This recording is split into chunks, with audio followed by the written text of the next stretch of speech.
the sign, he's going to be ready to go in just a moment. Well, good evening. I'd like to welcome you to another of our series on Diabetes Reversal Explained. And tonight we are going to be talking about making weight loss easier. Weight loss is, it's tough anytime you cut the mustard. But before we talk about that, I want to know, how did you do this week? Is anybody notice blood sugars coming down? One? Is that all? Okay, some didn't check. Yes, two. Good. We're having some people. Now, one of the things usually we notice the first week is oftentimes blood sugars will go up. But the first part, you have a couple blood sugars that you need to know about. One of the blood sugars you have will be your fasting sugar the first thing in the morning. And fasting sugar is one of the first things that begins to come down. Even before that comes down, what change might you expect to see? And did anyone notice their blood pressure trending down? Yes, okay. We have several hands. That is an indication that what you're doing is working, because that's the first thing that happens. Blood pressure begins coming down, and then you'll notice your fasting sugar begins coming down. A lot of people are worried because their sugar after the meal may be spike higher. You're going to expect that it'll go higher right at first. As you're changing your diet, you would expect the after meal sugar is going to come up. Why? Because you're eating more carbohydrates, for one, and second, you don't have your fiber levels high enough to be therapeutic yet. So that's sort of a transition that will take just a little while. So you can expect after meal sugars will go up a little bit, but your fasting sugars should be coming down just a little bit. Okay? So let's talk about fiber. How many people met their fiber goals this week? 1, 2, 3. Good. Congratulations on that. Yes. I like to see that. And how about how many people were within 2 pounds of last week's weight? Whether up or down, were within 2 weeks. Good, because you just met my goal for you. Okay, well, that was my goal. I don't know what yours was. Maybe I should ask, how many people met their weight loss goal? Yes, we got 1. Okay, that's important. She knew what to do. She's been through the class before, right? Okay, well, I'm proud of you, Lisa. Anyway, okay, let's see. How about, how many people tried a new high fiber recipe this week? 1, 2, 3, 4, 5.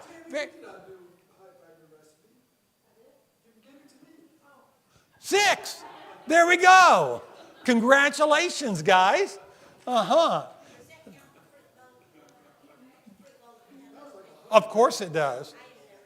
You eat it every day. Oh, congratulations. It is. It's my new favorite. I've got to tell you, the first time I ever tried a breakfast bowl, we went as a guest to someone's home. And Karen went in to help the lady set up breakfast, and she put a little box of wheat checks on the table, and I'm a hearty breakfast eater now. And I'm looking at that little box, and then she gave her about 4 or 5 strawberries to cut up for the people. And I'm thinking, 4 or 5? I eat 4 or 5. That's half of my meal. And she made a little bowl like this of blueberries. And then there was a bowl of seeds and a bowl of nuts, or 2 or 3 of each, rather. There was chia seeds, and there was flax seeds, and there was pecans, and there was walnuts, and there was almonds. And, you're seeing all these kind of things sitting on the table, but there's not much of a whole lot of it. And I just decided, well, when in Rome, do as the Romans do. But in my brain, I'm thinking, where is the nearest restaurant? I'm looking for a biscuit. I'm looking for something substantial. I'm looking for a bowl of oatmeal. I need something to eat. And anyway, but we sat down at the breakfast, and I watched as she started adding little dabs of this and that to her bowl, and I'm thinking, and I'm going to eat that? Now, I'm usually not a very picky eater, but I was having a hard time with the breakfast bowl. It just was crossing all my nerves the wrong way. And she poured, the hostess poured milk on her bowl, so I poured a little. It was plant milk. I poured a little plant milk on mine as well. And I'm thinking, is this what I really want to eat? And right at first, the first 10 bites or so, it's just like, the texture is so chewy. This is not what I was expecting. Well, by the end of the meal, I liked it. I really liked it a lot. So we did it the next morning at home. And we did it the next morning again. And we have done it multiple times since then. And we served it to our grandkids. You know what grandkids do? Oftentimes they're picky about what they put in their food. But they watched us do it. First time on either side of the family. First time they'd ever had a breakfast bowl was at our home. And they're scarfing it down. I mean, they're taking seconds and whatever. But it's so filling. And by the time we were done, anyway, I said, I have a new favorite. I just tell everybody about breakfast bowls. I love them. And high in fiber, you can get your whole day's quota off of breakfast. So, I eat probably 50 to 75 grams of fiber a day now. And I don't have a problem with it. I mean, very little gas. And it's just wonderful. But my body likes what I'm doing too. I'm telling you. It's good stuff. Anyway, okay, that was talking about your goals and everything. I'm just excited about your goals and you're making progress. So let's move ahead just a little bit. A lot of this is about choices. I've set before you life and death, Moses said in the book Deuteronomy, blessing and cursing. Therefore, choose life that both thou and thy seed may live. I think that principle, as old as it is still a very valid principle for us today. We have choices that we make. In fact, somebody said that in the course of a day, we have more than 2,000 choices that we will make. And those choices either lead to better health or poorer health. And if we know what the difference is, we can choose life. So, choose life that we may live, we and our seed. Now, just a reminder that this information is for educational purposes only. Don't do anything we say until you've okayed it with your doctor. And once your doctor gives the go-ahead, do it with gusto. Do everything that we're teaching you, because it'll make a big difference for you. And you won't always see that right away, but it'll be good. So if you will indulge me, I'm just so grateful for the progress you're making already. I'd like to have another prayer for you. Heavenly Father, thank you for being with each person this week as they have made multiple choices. And I pray that through the class period today, you will help them to absorb things that will really make a difference for them in their home, that you will bless them with health and with reversal, and you will help them make wise choices throughout this coming week. In Jesus' name, amen. Okay, guys, so making weight loss easier. At the conclusion of this lecture, you should be able to list scientifically tested methods for weight loss. And you should be able to describe when insulin levels are excessively high and verbalize what happens to the blood glucose after you eat a meal. State how insulin levels correlate with glucose levels, and then identify at least 4 actions to make weight loss easier. So that's where we're going today. But first I want to tell you about Colleen.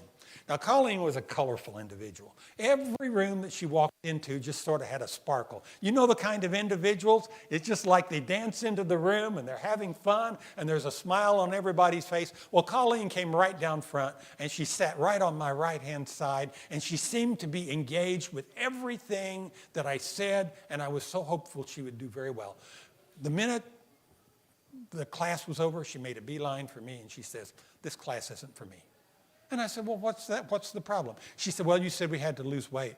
And she said, "I can't lose weight. I've tried many times, and I just can't." And I said, well, the principles that I'm teaching you are tested and they are true, and they've helped many, many people. And I think if you will just apply these principles, stick with the class and go for a few more weeks, and I think you'll find that they'll probably work for you too. So just let me encourage you to stick with it for a little while. Well, she couldn't be there the following week, but the one after that, she came back, and we broke into our table coaching sessions. We had about 8 groups around the room. It was a class about 3 times the size of this one. And everybody was busy, and occasionally you'd hear a little round of applause from one of the table, or somebody would laugh, or somebody's having fun, and then all of a sudden, in the middle of it, she slams her hand down on the table and says, I'm not going to do it. I'm not going to do a thing he says. And she grabbed up her books, and she grabbed her coat, and she went out and hit the door, and I thought, whoa, that's a dramatic exit. I guess we won't be seeing her again. The next week, though, 15 minutes before class time, the door opens and in walks Colleen. I did a double take. She walked straight over to the scale, and she stood on the scale, and as soon as they read out her weight, her hands flew up in the air, and she just began dancing around the room. And whooping and hollering, I said, what happened? I thought you weren't going to do anything. Well, she says, on the way home, I had a change of heart. I decided for 1 week I would do everything he said. She had lost just shy of 7 pounds in 1 week. Guys, be ye a doer of the word, not a hearer only. Have you ever heard that before?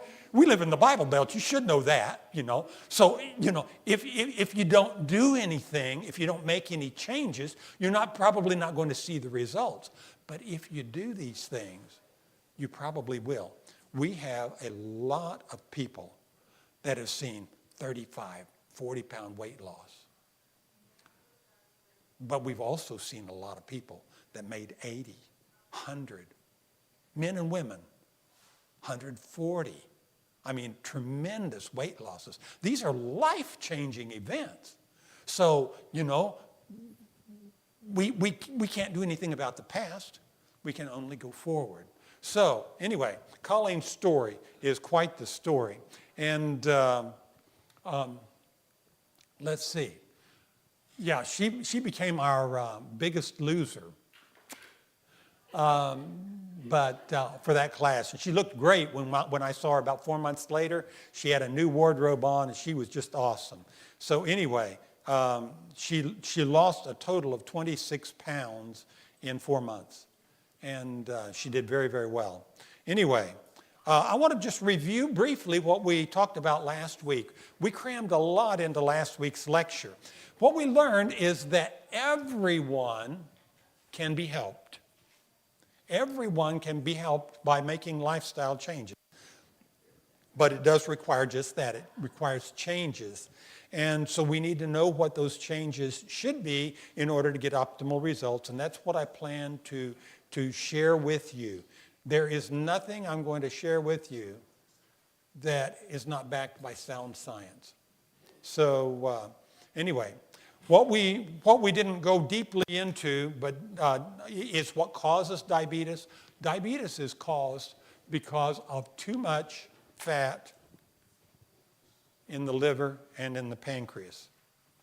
And so when that happens, you develop insulin resistance, which we talked about at length last week. And when a person becomes insulin resistant, as is what happens with type 2 diabetes, you become insulin resistant, your body responds by making high or releasing more insulin. And it'll release more insulin until the pancreas becomes fatigued. Your insulin resistance gets so high that you're no longer able to keep up, and your blood sugar begins to rise. And then gradually, as you lose pancreatic function, your insulin levels will drop.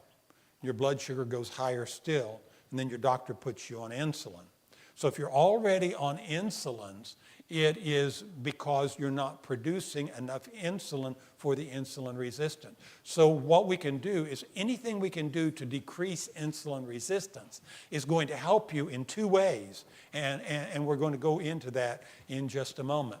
So anyway, but the result of having too high an insulin level is people begin gaining weight. And they have been doing it for an average of 13 and a half years before they ever get the diagnosis of diabetes. Now, you don't have to be overweight to get diabetes. I was just talking to a lady this week. She's of Asian descent. Everybody has an individual fat threshold. I've had people that are 450, 500 pounds that don't have diabetes. Right, because everybody has their own individual fat threshold. Some people, though, have a very low fat threshold. Normally a body mass index between 18 and 18.5, I guess it is, and 26 or 25.9 is considered normal. 26 and above is overweight. But I was talking to somebody last night. Her body mass index is 23, and she's diabetic, but she's of Asian descent. And the people of Asian descent have a gene that keeps them with a very low fat threshold. So, if you gain 5 pounds, that makes you're still in normal body range, but it's beyond their fat threshold. They will develop diabetes. And the studies show that if they will lose just a little bit, fall back below that fat threshold, the diabetes goes away. So she probably has to lose 4 or 5 pounds and her diabetes will be gone. Other people may have to lose 75, 100 pounds to get rid of it. It just depends on what your weight is. But typically, on the day that you were diagnosed with diabetes, if you take your weight at that time, the average person will reverse at 17% less. So there's some movement that has to happen there. But anyway, we also talked about setting SMART goals. Now, on your goals, I like you to keep the goal within reach. Right now, for the next 6 weeks, we're going to be setting goals that are for 1 week. And then the last week, we're going to stretch that out, for a 3-month period. So try to set a goal that you believe you can achieve. Now, we have 8 areas, and one of those you might feel is going to benefit you the most at home. Maybe it's the area you're most deficient in, or it's an area you think you can really concentrate on. That most important area, if you meet that goal in this class, you're making progress. We can't say that, little things don't matter. Little things do matter. I've seen people that didn't apply all the principles of the program, but they did a few of them consistently, and they got excellent results. So, even if you can't do everything I say, do as much as you can, and the more you do, the better off you're going to be. So when you do your SMART goals, I'm sure your coach talked to you about it, but what I want you to do, I want you to put those SMART goals somewhere where you'll see them every day. For some of you, it may be the refrigerator door. Others of you, it might be your coffee pot. Somebody else, it may be your Bible. Somebody else, the bathroom mirror. When you brush your teeth, you're going to see that, Put it where you'll see it, though. And when you see it, commit to it. Commit to it. I like to pray over it because I believe there's power in prayer. But, God is there and He's present. He can help us with all these things. And we talked about each one of those last week. So, yes, try to do each one. Okay, so moving forward, there are scientifically proven methods of weight loss, and I'm not going to dwell at length on these, but most weight loss programs, you have to eat less calories than you're burning. That's what it'll usually amount to. And so programs will say usually 500 calories less, and that might be for women a 1,500 calorie diet. For men, it might be 1,800 to 2,100 calorie diet would put them down at a level where they would lose weight. So how do you do that? We typically do that by things like you're eating low-calorie foods. Well, lucky for you, the plant-based type foods are typically the low-calorie food category, and so you're going to have a lot of those are the things you'll gravitate to. Fresh fruits, fresh vegetables, things you have to chew, those kinds of things. Most of you are well acquainted with those kind of ideas. People that have been around Weight Watchers have learned similar strategies. It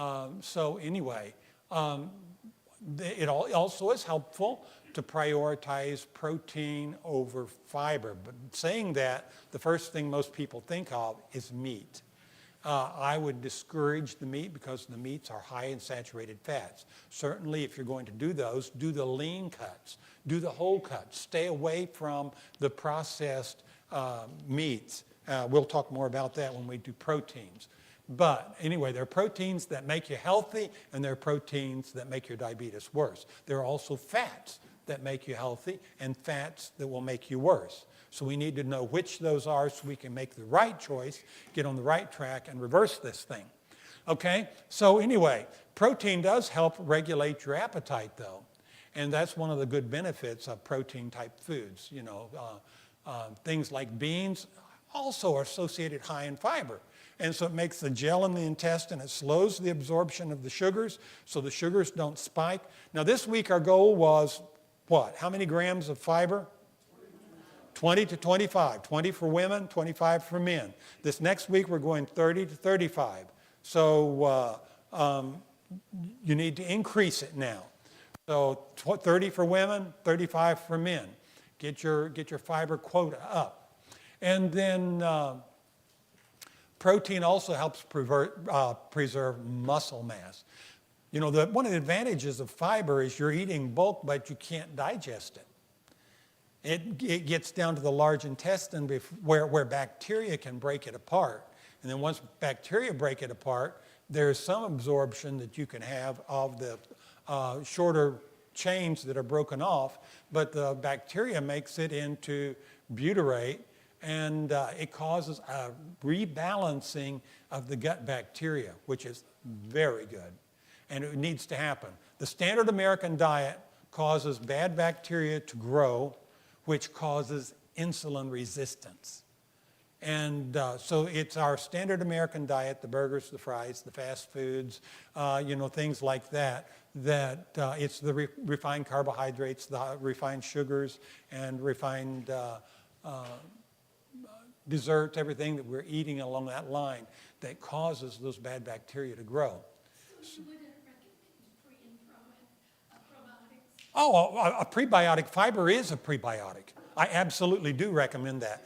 To take the pill, I have seen people come in. I have seen them give them probiotics. Now, probiotics, the difference between prebiotics and probiotics, the probiotic, you're actually taking live bacteria into your system. You're swallowing those. Most of them are killed in your digestive process, but we do know that some of them get to the large intestine, and it will change the growth pattern in the large intestine. But the problem with it, if you don't change the diet, you're still feeding the diet that the bad bacteria want, then the good bacteria will die out, and the bad bacteria will take over again. I saw one lady came in, she had C. diff. C. diff causes a bad, stinky, runny diarrhea that is just debilitating. And this lady had it bad. We would come in and we would treat her with antibiotics in the hospital, send her home. She goes home, eats the regular diet again, and she's back in a week with the same thing again. So they finally came in and they said, we're going to do a fecal transplant. Now, with a fecal transplant, what you do is you take too much information, someone says. You take the stool from a healthy person and you put it in the sick person. It cured her diarrhea overnight for 2 weeks because she went back home and she still ate the same diet. If you don't change your lifestyle, what you do that gave you what you got will do it again, And so, if you reverse your lifestyle, if you reverse your diabetes, but you do what you did before, you're going to get what you got in the first place. So that's why we need to talk about a lifestyle change. We need to change the lifestyle so the outcomes change. Does that make sense? Anyway, we need to reduce to scientifically follow the principles of reducing weight loss. They say you should reduce refined carbohydrates and sugar. I think that's actually overrated in the studies. I think that if they really looked critically at that, it's the refined that you get in trouble with, namely fructose, but I'll tell you why next week. And so anyway, increase your fruit and vegetable intake. I took a course in health coaching from the Institute of Integrative Nutrition in New York City. And they told us, as a health coach, when anybody comes to you with any health problem, regardless of what the health problem is, tell them to eat more vegetables and their health will improve.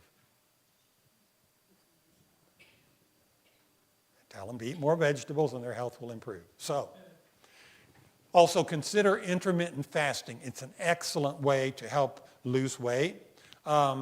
Practice self-monitoring. Now these are now some other things, that scientifically tested methods of weight loss. They say if you weigh regularly, if you track your weight and you do something about it when you see the weight going up, you typically will maintain your new weight.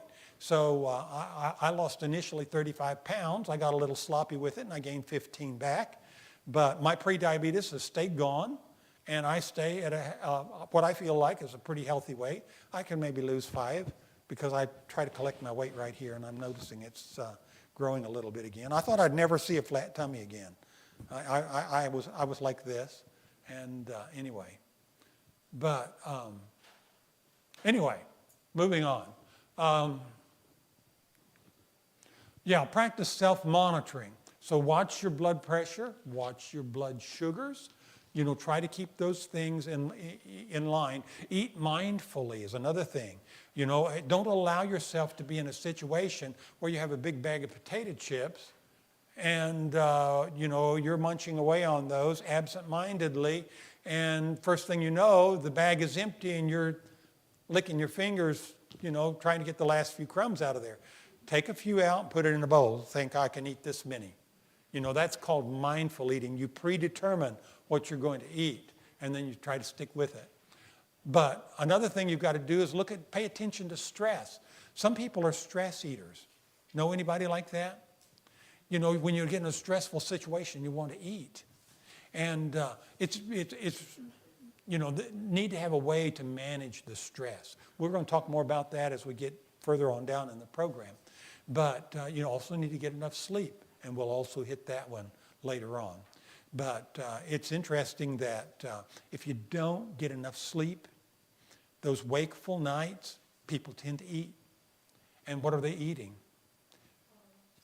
Ice cream. Not carrots. Not carrots. No, it's probably not. So anyway, yes. Got a front row seat for you right down here. You can sit right under my tutelage. So anyway, Larry's a good friend. I got acquainted with him, about a year ago now, wasn't it, Larry? Little more than a year. And Larry moved to us from Tanzania, East Africa.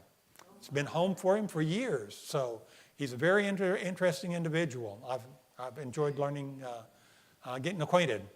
It's very nice. So anyway, and then sleep also affects your hunger hormones.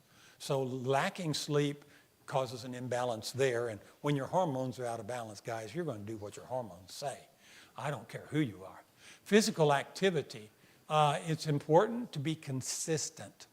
So, a consistent workout type regime.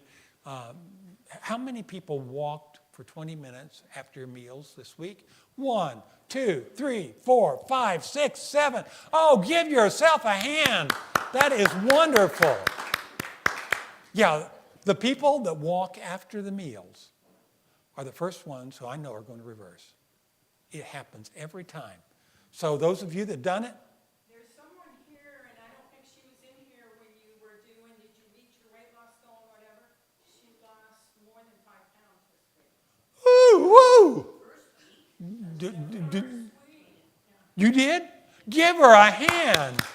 That is awesome. Yeah, I mean, what can I say? It just gives me goosebumps. Okay, guys, you get me excited now. All right. You know, can you think of a job that's more rewarding than teaching this kind of stuff? Medical supervision. There are things we need to address. And add to this one, you know, there are antidepressants that cause people to gain weight. There are antipsychotics that also cause people to gain weight.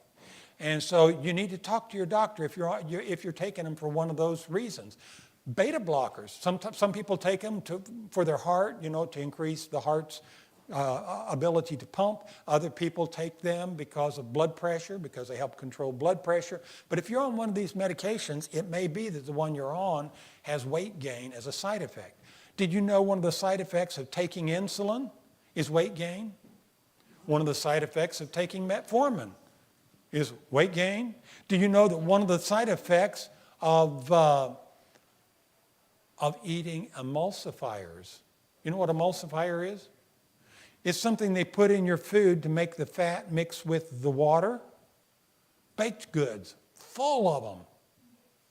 So look for things like mono and diglycerides, for instance. But the side effect of the emulsifiers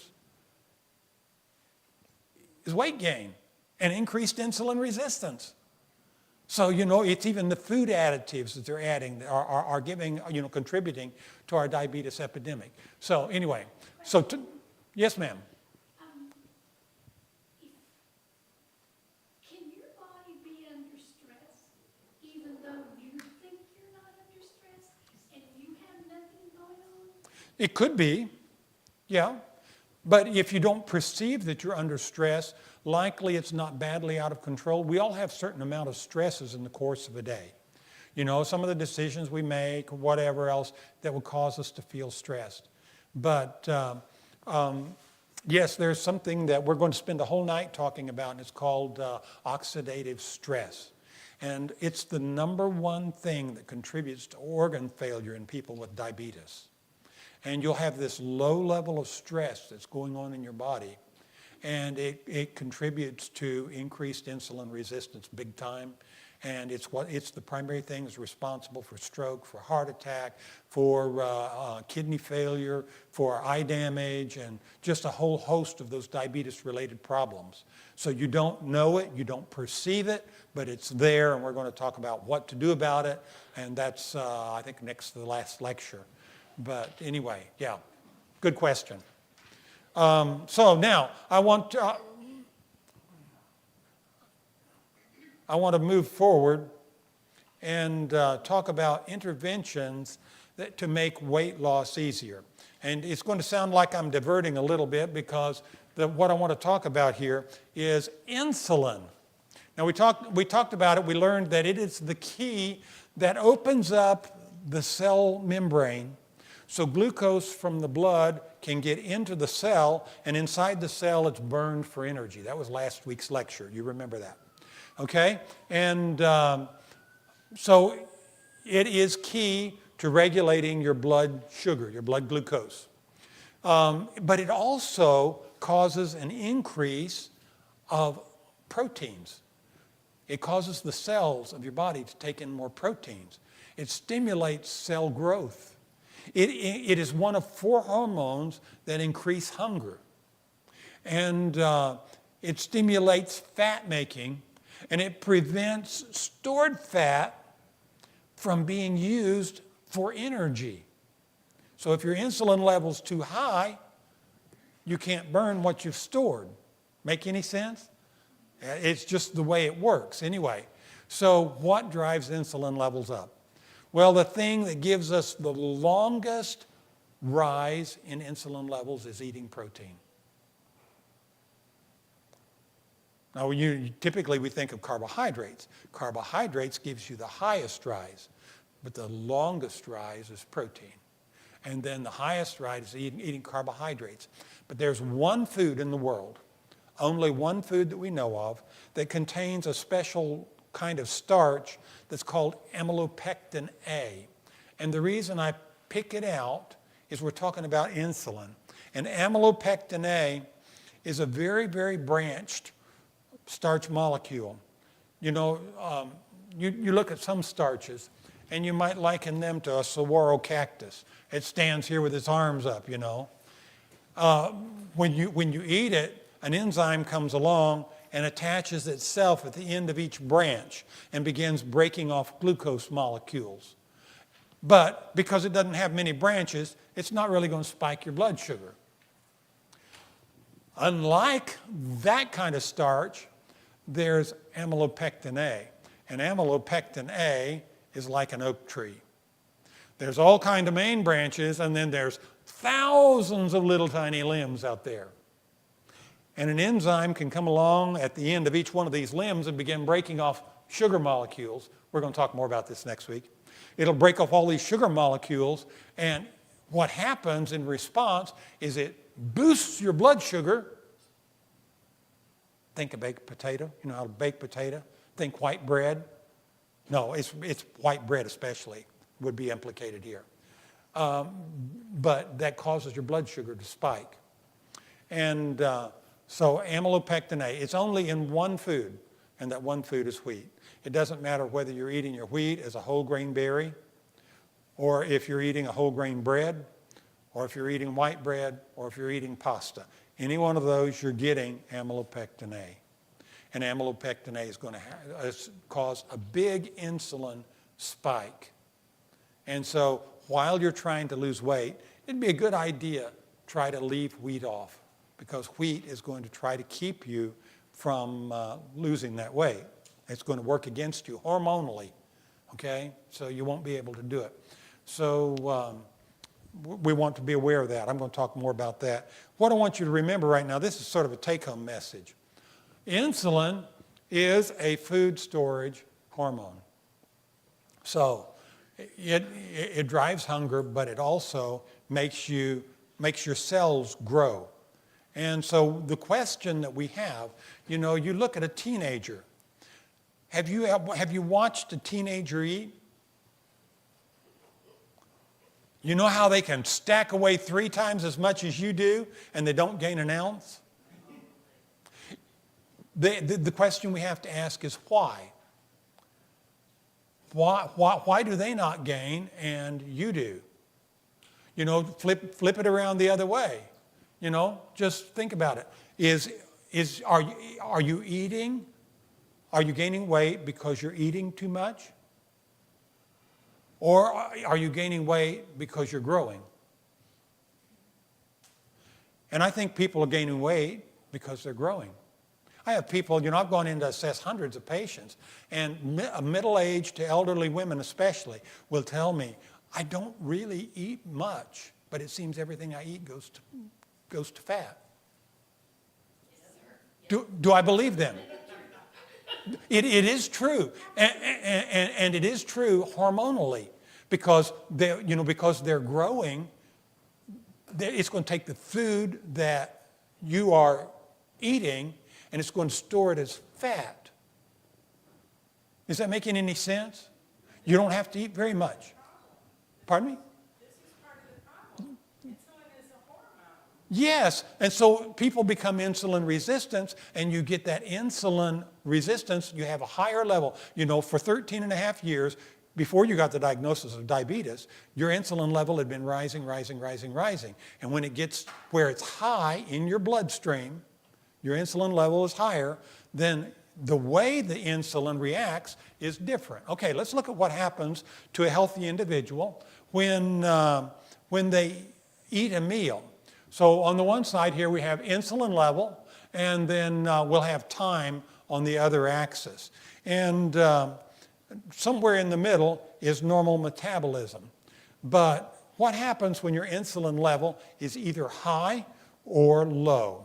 So when it's high, when your insulin level is high, your energy is stored as fat, but it blocks the use of fat for energy, and it inhibits the release of glycogen. That's how we store sugar. There's thousands of sugar molecules in one molecule of glycogen. So anyway, when you have a low blood sugar, on the other hand, a low insulin level, it converts glycogen to glucose, so you can get the glycogen out of the liver or out of the muscle cell, well, out of the liver into the bloodstream. But the problem is there's not enough insulin to get it into the muscle cell where it's needed to be burned for energy. Is that making sense? So in either case, whether your insulin level is low or whether the insulin level is high, you have cellular starvation that's going on. And that's why people with diabetes are so tired all the time. They lay on the couch. They can't get up. They can't do anything. Why? It's because the energy from the food that they have eaten is redirected the wrong way, and it's not getting into where it can do the work it needs to do. So let's look at this. What we want to do is we want to maintain a normal metabolism somewhere in the middle. Now let's look at what happens in normal 20-something-year-olds when they eat a meal. You'll notice here on the left-hand side of the screen, we have blood sugars in milligrams per deciliter. That's how we measure it here in the United States. So that's our blood sugar numbers. Then we have across the bottom, you have hours after the meal, 1 hour, 2 hours. Right here is where the meal is eaten. And when they eat the meal, this is what you see. The red line, you'll notice in about 6.5 minutes, your blood sugar begins rising. And about 50 minutes out, it will peak.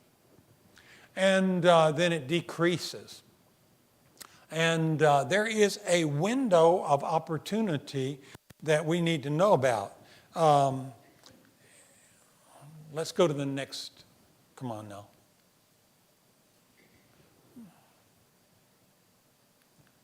Something's happened to my slide. There, that's what I'm looking for.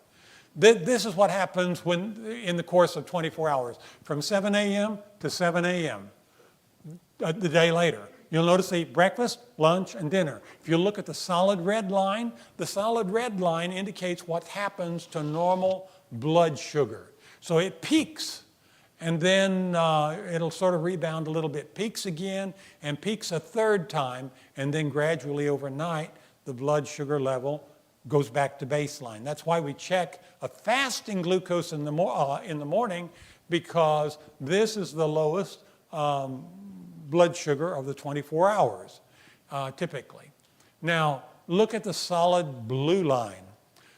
So that is insulin levels over here in picomoles per liter. And so you'll notice that you can just lay one chart over the other one, and it's almost the exact same waveform, just follows just very shortly thereafter. The body's real quick at responding to that elevated blood sugar. And now look at the dotted red line. Now what we're looking at in the dotted red line, you're looking at a sucrose-rich meal. Somebody, say, went down to the local dairy bar and they had a banana split. Sucrose-rich meal. Sucrose is another name for sugar. And so you'll notice what happened to the peak. Peak is much higher, right? And therefore the insulin level is also higher. Okay? So it becomes very desirous for us to knock the top off of those. Now, back to the chart we were looking at before. There's a window of opportunity right here that I want to talk about. How long does it take you to eat a meal? 20 minutes, 30 minutes, 20 minutes, okay, 30 minutes. That pretty much holds sway for most people. And so you take 20 minutes of time right here, and then you have about 20 to 30 minutes before you reach the peak there. Now there's a phenomenon that occurs physiologically. Karen talked yesterday about how blood moves from the bloodstream into the cell and how insulin opens the doors to the cell. Well, there's a phenomenon that occurs anytime you exercise. Anytime you exercise, you can get 14 times the amount of glucose to cross over from the blood into the bloodstream. Into the cell, into the cell, from the bloodstream into the cell. But if you do that exercise while your sugar is peaking right after the meal, what do you think is going to happen to insulin level? Yeah, if you lower that blood sugar spike, if you can lower that blood sugar spike, then your insulin level is going to be lower, going to have a profound impact on your health. So that's what we want to see accomplish. Now, right here is that window of opportunity. And so if a person were to eat during that period of time,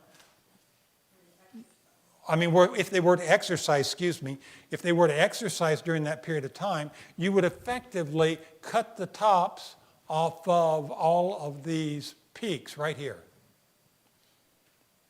Thank you.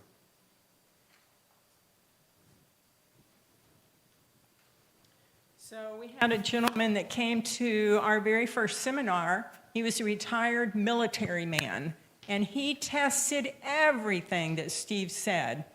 And when Steve talked about this, that 20 minutes of exercise after the meal, he went home. The next day, he fixed him a big meal, made a really nice plate. He sat down and he ate his meal.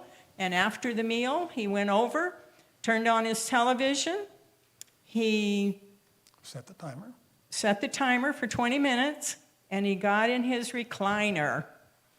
And when the timer went off, he checked his blood sugar, and it was over 200. So the next day, he got out his leftovers. He had written down everything that he had had the day before. He very carefully measured everything. He got out his list, and he carefully measured all his leftovers, made him another plate, heated it up, sat down and ate it. And when he was finished, he set his timer, turned on the television, but this time he got on his exercise bike. And he rode at just a moderate speed for 20 minutes. When the 20 minutes was up, he checked his blood sugar. It was 93. That was the difference. The exercise in that window of time that he just told you about, it lowered the blood sugar, which lowered the insulin level. And when it does that, then the body is able to use the energy instead of storing it as fat. And that's what you're after. When I first started learning all this, the first thing I did when I learned about the insulin, I would look at something like at church potluck and I would say, is that going to increase my insulin level? And so I like muffins, they've got some sugar and some fat. And wheat. It helped me. It really helped me to make the decision. I don't want to eat that because I want to lower the insulin level. And that way, the other food that I'm eating, I will use the energy from it. So if you let your insulin levels spike after a meal, then for the next 6.5 hours, it makes weight loss virtually impossible. So if we're going to be able to lose weight, we need to control the hormones. So that's real important. So exercise after the meal. Is there anything else that we can do? And the answer is yes, there is. So we talked last week about fiber, increasing the fiber in our diet. So contrast two meals here. You have the same waveform that we saw previously, but in the red form, that meal was potatoes. Now we're talking, if you eat potatoes, they don't have a lot of fiber in them. And so this person got a real high peak in their blood glucose. There's a lot of starch in potatoes. And as those starches break apart, they're made up of sugar molecules. You'll learn all about that next week. Beans, though, on the other hand, they have a lot of fiber in them. It makes a gel in the intestine. You know how when you cook a pot of juicy pinto beans and you have some left over, you put them in the refrigerator, take them out tomorrow, what do they look like? Yeah, they're all congealed. That's what I'm talking about. That's the kind of gel that happens in the intestine. And so it slows the absorption of sugars from the intestine into the blood as a result of that. So you'll notice here that the meal lasted a lot longer, And the peak, instead of being about 40 to 50 minutes, was over here about 80 to 90 minutes. So the blood sugar went up more slowly, came down more slowly, and you eat those high fiber foods, what you're going to do is you're going to have, it's going to feed you over a longer period of time, but it's going to keep the insulin level down. So that's another reason why we want to do it. And then, of course, remember, too, that it feeds the gut microbiome. Is there anything else we can do to help pull it down? So we've learned two things so far. Number one, we want to exercise for 20 minutes immediately following the meal. Number two, we want to eat high-fiber foods. And so number three would be no caffeine. Sorry, guys. No caffeine. Oh, yeah, eat your fiber first. I'm sorry, I missed that one. Eat your fiber first. They did a study. They took two groups of people, and they fed them exactly the same amount of food. But one group, they said, we want you to eat your fiber foods with the meal. The other group, they said, we want you to eat your fiber foods at the beginning of the meal, the high fiber foods. So the difference was the group that ate the high fiber foods at the beginning of the meal dropped their after meal blood sugar by 25%. If I could package that in a pill, I would be a rich man. Okay? But eat your fiber foods first. Now, one of the things we've learned to do at home, for instance, is beans for breakfast. And you know what my favorite there's some parts of, breakfast. Here she's about ready to throw up. Sorry, I didn't mean to elicit that kind of response. Here in America, we think if it ain't eggs, it ain't breakfast. There are parts of the world where they think if it ain't beans, they haven't had breakfast. And I'm serious about that. There are some parts of the world where you always do beans for breakfast. Go to England, for instance. Coffee beans, do they work? That's stepping all over my next point. You're going to have to hold on to that one. Okay? So, you want to eat your fiber at the beginning of the meal. So I was telling you about these breakfast beans.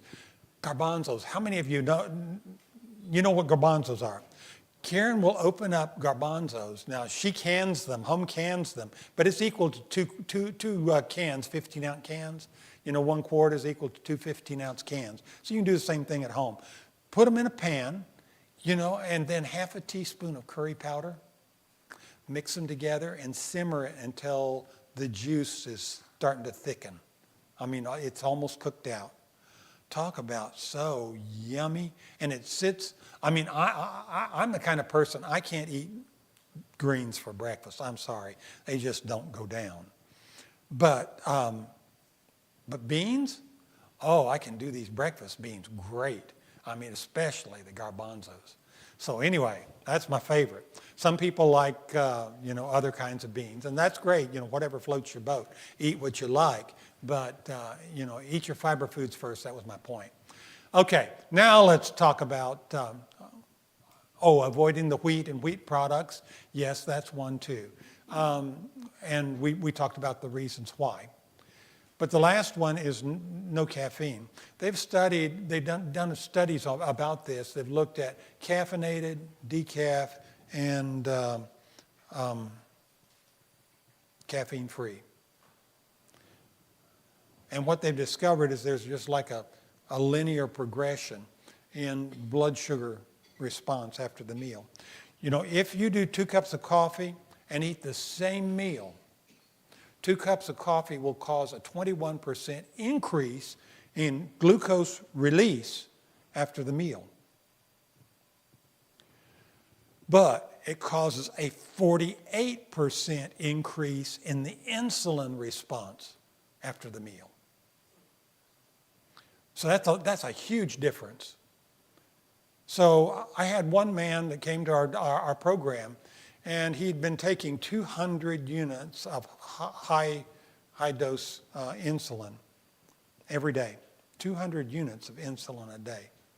In 1 week, he was down to 50 units a day. I said, what did you do? He said, I stopped drinking 3 liters. It was 4 liters. I stopped drinking 4 liters of Diet Pepsi. a day.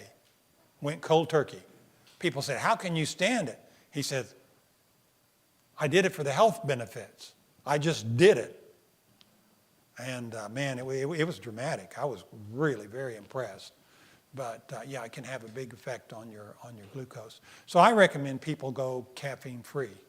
But you may want to taper off of that. Set yourself a goal. If you're a pot a day, go to maybe 2 cups a day this week, and next week you go to 1 cup a day, and the next week half a cup a day, and then the next week caffeine free. If you're somebody that loves to hug the coffee cup, the warmth of the coffee cup, try some of those cereal beverages. Things like, there's one you can buy online. It's easy to get it online. That's usually where I get it.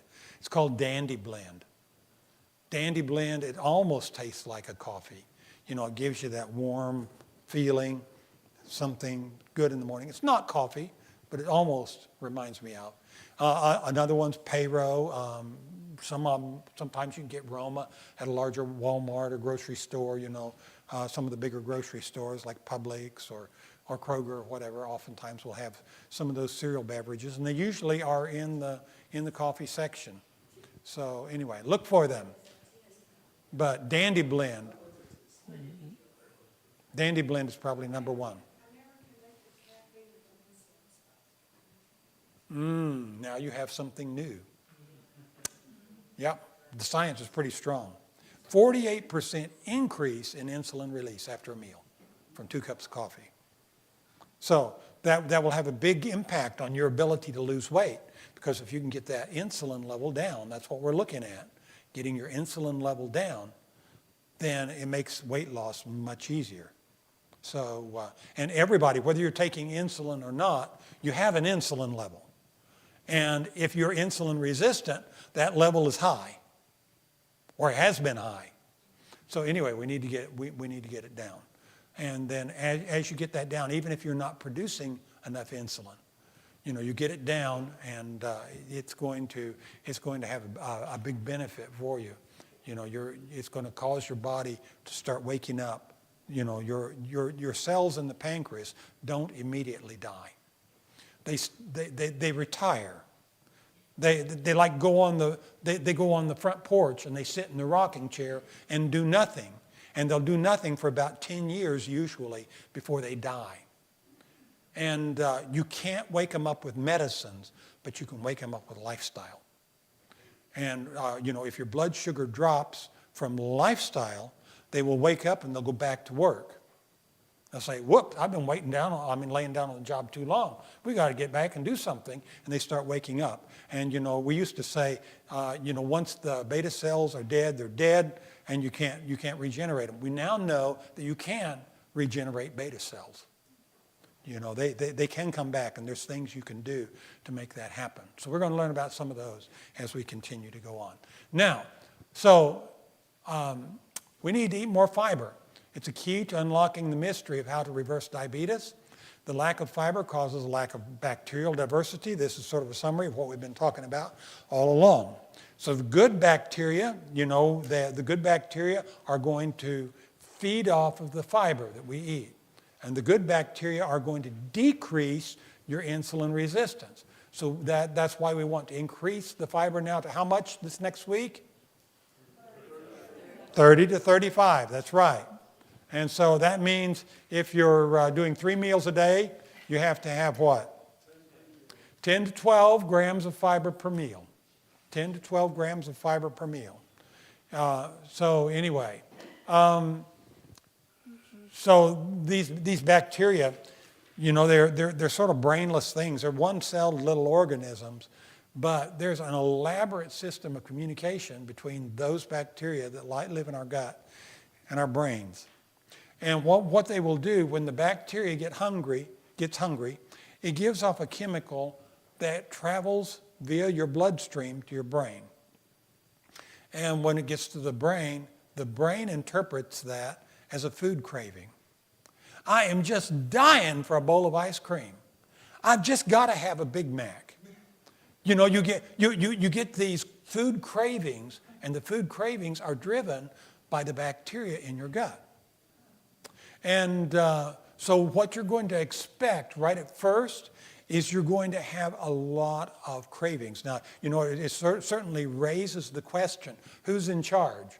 The bacteria or me? Okay? And it's sort of a symbiotic relationship that has been established there between the two of them.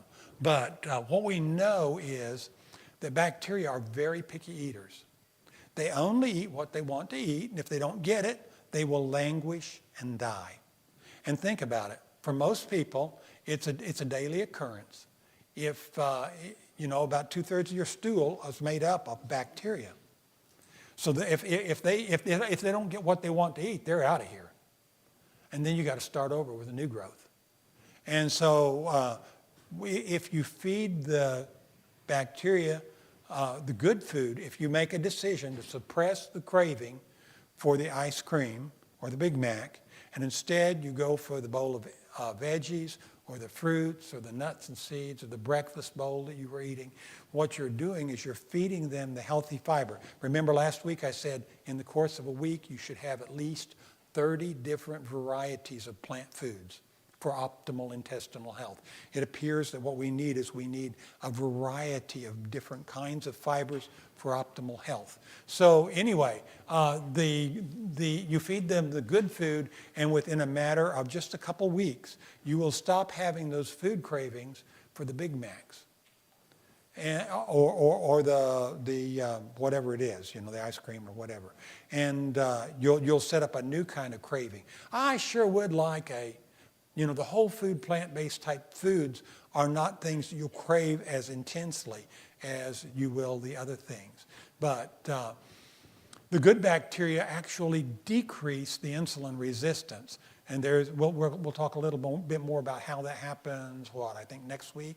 And it helps also regulate your metabolic hormones, these bacteria do. So anyway, there's much more we could learn about that. If you would like to read more about it, Dr. Will Bulsiewicz wrote a book, I think it was copyrighted 2020 or 2021. It's called Fiber Fueled. And it is just a dynamo book for anyone that wants to know how to reverse lifestyle diseases. He doesn't just talk about diabetes. He'll talk about blood pressure. He'll talk about irritable bowel syndrome or Crohn's disease or you know, cancers or just a whole variety of other things. But this is all, he can treat all of these diseases to a great degree by simply increasing the fiber in the diet. So you're going to do yourself a favor by eating more plants.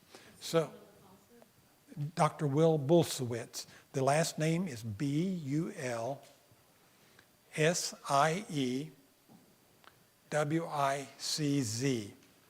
The name of the book is Fiber Fueled. Has a picture of a kiwi fruit on it that's being exploded. So anyway, yeah, it's a New York Times bestseller, but very, very good read. So, usually he's not over your heads when he talks. Sometimes you listen to these docs and it's just so up there, you know, we can't even speak the language. But he does a pretty good job of keeping it where someone can understand it. Yeah, W-I-L-L, the first name, Will Bulsiewicz. And anyway. Okay, so fiber facts and cautions. A wide variety of fiber provides healing. We've already talked about that. You may experience a little bloating and gas. Be sure you drink plenty of water because some people get profoundly constipated when they're making the change right at first. Usually that doesn't last long. If you get constipated, drink more water, first of all. Secondly, if you need to, you take an over-the-counter laxative. Thirdly, if you're all stopped up and can't seem to get results, see your doctor. He can give you something to clean you out. And you might be sorry, but he can do it. And anyway, you know, fiber, one of the benefits, it provides satiety. That means satisfaction with your meal. You know how when you eat high-protein foods or high-fat foods, it makes you satisfied with the meal? Fiber does the same thing. And with me, I can eat a breakfast of biscuits and eggs, gravy, at 7 o'clock in the morning. And by 10 o'clock in the morning, I am coming apart at the seams. My body just, You know, I just get the shakes. I just feel like I've got to have something to eat. And that's why I don't cook that for him anymore. That's true that it's a rare day that usually we have company in the house whenever she cooks biscuits. So yeah, it's true. I don't get those very often. And then I make scrambled tofu to go with it, which is soybeans. Which And- has fiber in it. So anyway, yeah. So the landscape of our kitchen is totally different from what it was 12 years ago when we first started this, 13 years ago now, I guess. So anyway, but it also promotes regularity. Had one lady came to our program.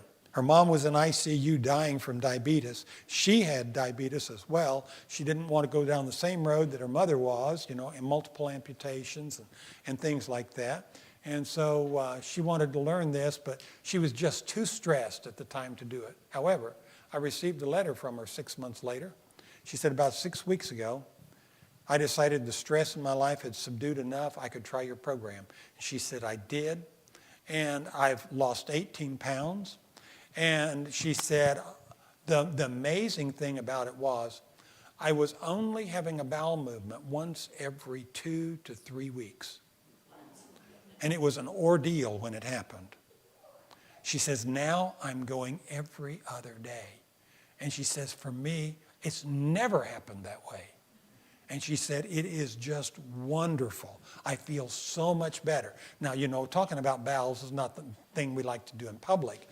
But this was life-changing for this woman. Had another lady came. She came because her husband had diabetes, but she was the chief cook and bottle washer. And she says, I don't want to lose my husband. I want to help him reverse his disease. And so there were some things in the program she adamantly says, I'm not going to do that. I'm not going to do that. We're just not going to do that. But nonetheless, she made some changes. She had a big stomach, stuck out. And her problem was also, she was going about once every 2 weeks. But she didn't know it. She didn't realize that was not normal. She'd had chronic constipation problems since she was 7 years old. And people would come to her and they'd say, when are you due? And she'd say, I'm not. I'm just fat. She wouldn't tell them, I'm just full of it. But that was the truth.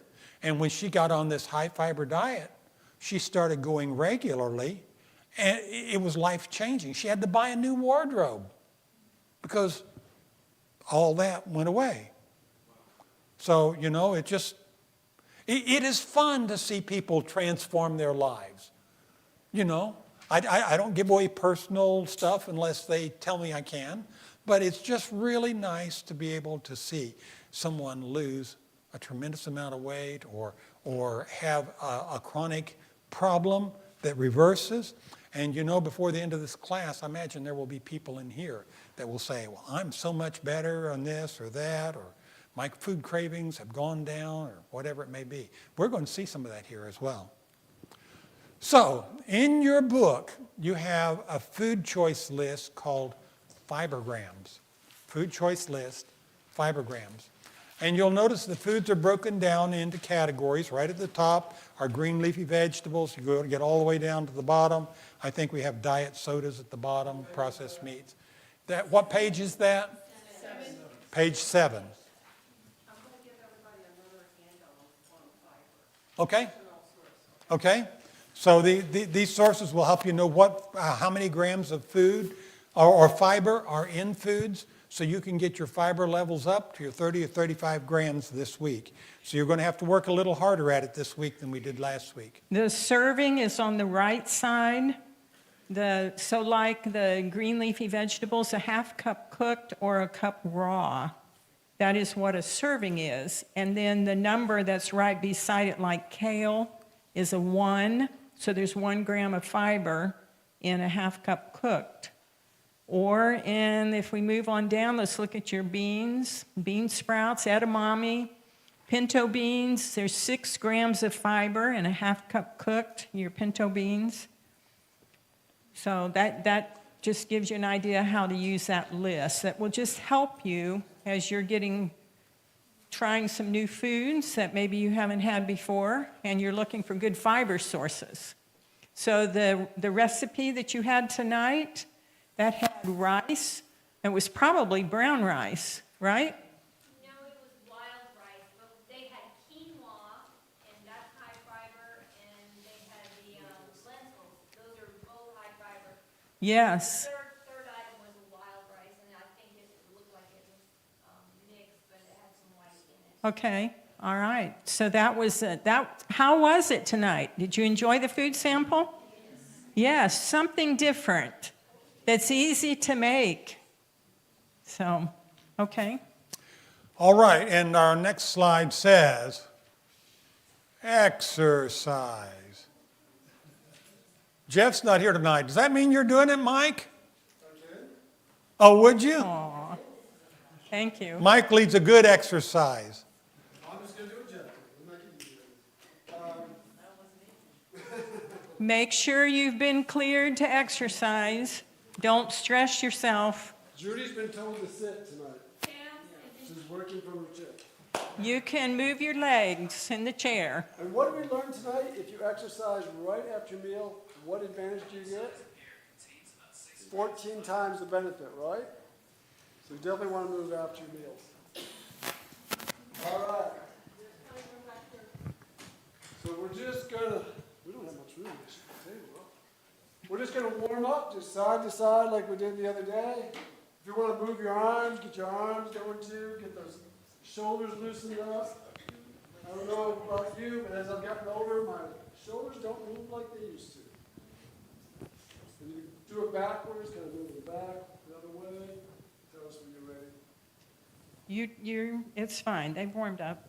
Okay, All right. we're gonna just jog in place. If you can't jog, just walk. Just you do the effort level you can do. The more you do, the greater the benefit. What you want to do, what's safe, you want to feel your heart rate get up a little bit. You want to stay at that aerobic threshold, but you do want to move. We're aiming for 20 seconds. We're 18, 19, 20. Okay, let's go back, side to side. You want to move your arms, add something to it. Okay, tell us when we're up. What do you guys want to do next? I'll let you decide. Cross over to the Side. knees. What's that? Cross over to the knees with the elbow. Oh, I'm bad at that one, so I'm not good at it. We'll do that one. Watch Gary. Gary's good at that one. We ready? Well, has everyone caught their breath? Yep. All right, then go. You gotta be coordinated for this one. Opposite knee, with your arm. Larry, you can sit down to do it. There you go. Now just use your elbow. There you should go. Talk while you're exercising. If you can't talk, you're working too hard. All right, we're to 22 seconds. I was talking. So are we done? Yep. All right, cool back down. All right. All right. No jump jacks. No jumping jacks? Did I hear No that? jump jacks. That's my favorite one. That's really my go-to.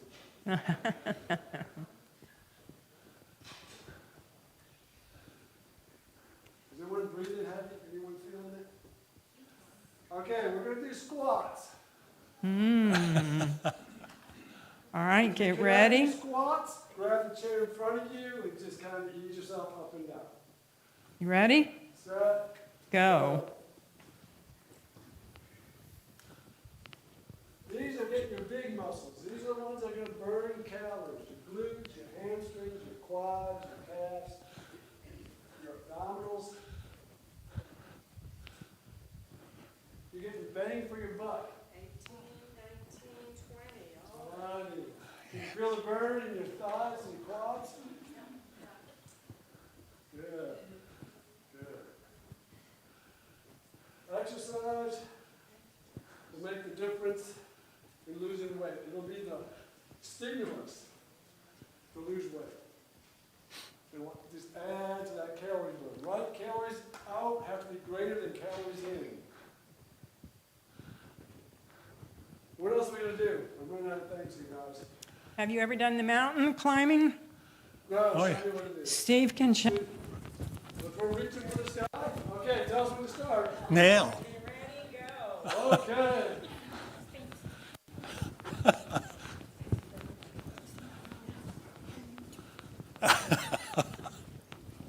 Pretty high up, we're climbing. This is Kilimanjaro. 18, 19, 20. Okay. All right, cool down. I think we're done, right? We got 4 good ones in there. How many of you are doing your exercise? We got about a 20% ratio there. We got to get that up. All right. Thank you. Thank you very much. Good. Okay, have a seat for just a moment. Next week, our topic will be watching my carbs. And couple thoughts here for you. And God said, behold, I've given you every herb bearing seed, which is upon the face of all the earth, and every tree in which is the fruit of a tree yielding seed, to you it shall be for meat. It was interesting to me as I kept doing this research. I'm researching medical journals, not the scriptures. But what I'm seeing is the diet in the medical journals that is the most healing diet is actually the diet that was given to us in Genesis before man sinned, when God originally created man. Anyway, then sin happened and said, cursed is the ground for thy sake, in sorrow thou shalt eat of it all the days of thy life. Thorns and thistles shall it bring forth to thee, and thou shalt eat the herb of the field. Well, that's where the vegetables came in. So, oh yeah. If we hadn't sinned, we'd still be eating the good stuff, right? But now we have to eat the herb. So anyway. Do what? All because of an apple, huh? Okay. Oh, okay. Debbie's got a drawing to do. We'll do that now, Debbie, if that's okay, and then we'll break into our groups.